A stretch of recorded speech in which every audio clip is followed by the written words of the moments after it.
आज संविधान प्रणेता बाबा साहेब आंबेडकर जयंती 130तम जयंती अवसर में श्रद्धांजलि जणाइछन्ति प्रधानमंत्री एवं तांकर स्मृतिचारण करने सहित निजर अभिभाषण रखुचंती। प्रधानमंत्री नरेंद्र मोदी सीधा कार्यक्रम प्रसारण वर्तमान आमे आपणक सामने रखुछु। बाबा साहब आंबेडकर की जन्म जयंती का अवसर हमें उस महान यज्ञ से भी जोड़ता है और भविष्य की प्रेरणा से भी जोड़ता है। मैं कृतज्ञ राष्ट्र की तरफ से, सभी देशवासियों की तरफ से बाबा साहेब को आदरपूर्वक श्रद्धांजलि अर्पित करता हूं।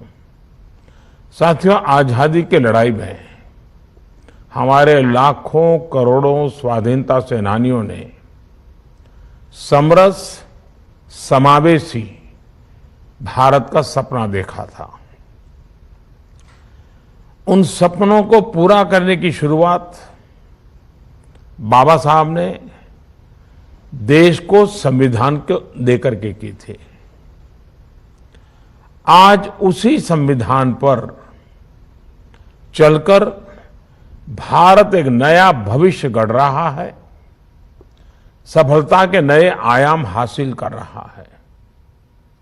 साथियों, आज इस पवित्र दिन एसोसिएशन ऑफ इंडियन यूनिवर्सिटीज के वाइस चांसलर्स की 95th मीटिंग भी हो रही है। बाबा साहब आंबेडकर ओपन यूनिवर्सिटी में बाबा साहब समरसता चेयर की स्थापना की घोषणा भी हुई है। अभी बाबा साहब के जीवन पर, उनके विचारों पर, आदर्शों पर भाई किशोर मकवाना जी की 4 पुस्तकों का लोकार्पण भी हुआ है। मैं इन प्रयासों से जुड़े सभी महानुभावों को बधाई देता हूं। साथियों, भारत दुनिया में मदर ऑफ डेमोक्रेसी का गर्व अनुभव करता है। डेमोक्रेसी हमारी सभ्यता, हमारे तौर तरीकों का, एक प्रकार से हमारी जीवन पद्धति का एक महज हिस्सा रहा है। आजादी के बाद का भारत अपनी उसी लोकतांत्रिक विरासत को मजबूत करके आगे बढ़े। बाबा साहब ने इसका एक मजबूत आधार देश को दिया। बाबा साहब को अब हम पढ़ते हैं, समझते हैं, तो हमें एहसास होता है कि वो एक यूनिवर्सल विजन के व्यक्ति थे। श्री किशोर मकवाना जी की किताब में बाबा साहब के इस विजन के स्पष्ट दर्शन होते हैं। उनकी एक पुस्तक बाबा साहब के जीवन दर्शन से परिचित कराती है, दूसरी किताब उनके व्यक्ति दर्शन पर केंद्रित है। इसी तरह तीसरी किताब में बाबा साहब का राष्ट्र दर्शन हमारे सामने आता है और चौथी किताब में उनके आयाम दर्शन को देशवासियों तक ले जाएगी। ये चारों दर्शन अपने आप में किसी आधुनिक शास्त्र से कम नहीं है। मैं चाहूंगा कि देश के विश्वविद्यालयों में, कॉलेजों में हमारी नई पीढ़ी ज्यादा से ज्यादा इन पुस्तकों को और ऐसे कई पुस्तकों को भी पढ़ें।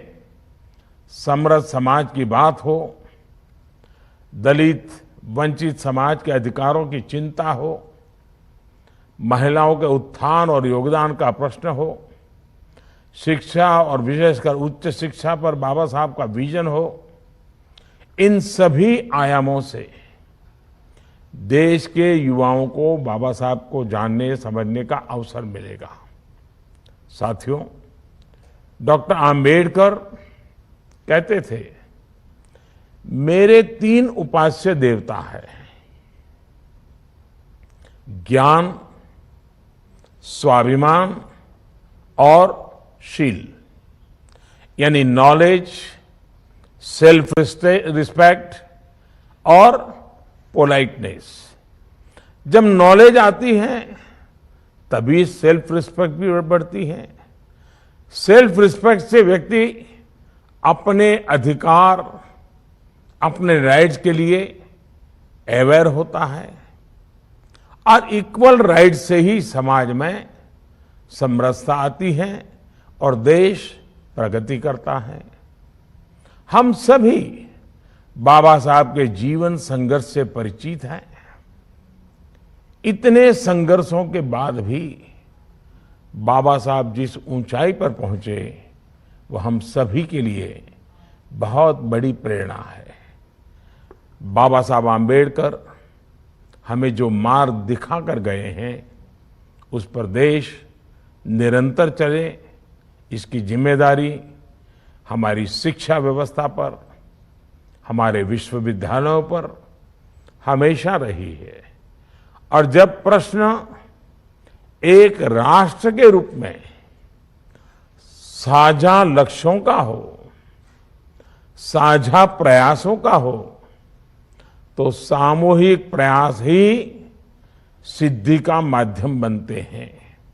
इसलिए मैं समझता हूं इसमें एसोसिएशन ऑफ इंडियन यूनिवर्सिटीज की भूमिका महत्वपूर्ण हो जाती है।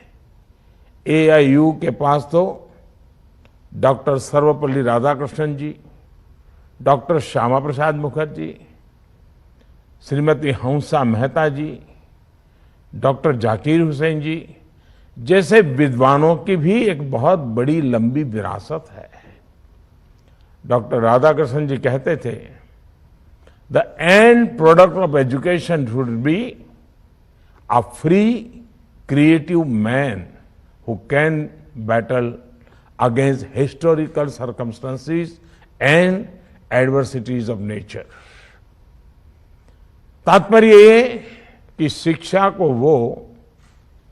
शिक्षा वो हो जो व्यक्ति को मुक्त करे, वो खुलकर सोचे, नई सोच के साथ नया निर्माण करे।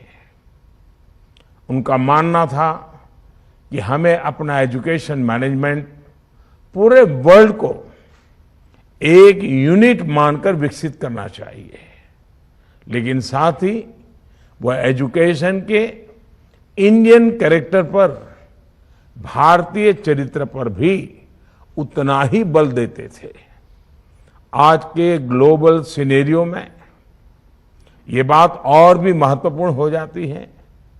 अभी यहां पर नई राष्ट्रीय शिक्षा नीति और उसके इम्प्लीमेंटेशन प्लान पर स्पेशल इश्यूज रिलीज किए गए। ये इश्यूज इस बात के डिटेल डॉक्यूमेंट्स हैं कि नेशनल एजुकेशन पॉलिसी एक फ्यूचरिस्टिक पॉलिसी है, ग्लोबल पैरामीटर्स की पॉलिसी है। आप सभी विद्वज्जन नेशनल एजुकेशन पॉलिसी की बारीकियों से परिचित हैं। डॉक्टर राधाकृष्णन जी ने एजुकेशन के जिन पर्पज की बात कही थी वही इस पॉलिसी के कोर में दिखता है। मुझे बताया गया है कि इस बार आपने सेमिनार की थीम वो भी यही रखी है, implementing national education policy 2020 to transform higher education in India. भारतीय विश्वविद्यालय एसोसिएशन